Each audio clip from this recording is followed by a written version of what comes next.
How to chat with Facebook support team. Hello everyone, welcome back to our channel. If you are looking for a quick and easy way to chat with the Facebook support team, you're in the right place.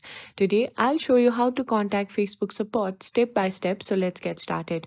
First thing first, make sure you're logged into your Facebook account. This is crucial for accessing the support option. Once you're logged in, head over to the Meta Business Suite. You can find it in the menu or by searching for it. This is where we'll find the help we need. Now, scroll down to the bottom left corner of the screen and then click on Help tab. This will open up a mini page on the right side of the Meta Suite. You will see a few recommendations, but what we want is to chat with Facebook Live support. So, go ahead and click on Contact Support. If for some reason this method does not work for you, don't worry. I've got an alternative. Just type the URL provided in the description box or simply open your Messenger, where you can chat with the Facebook support team directly.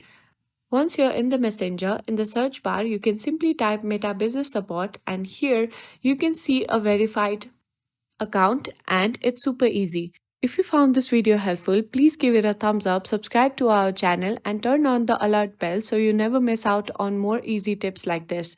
Thanks for watching, and I'll see you in the next video.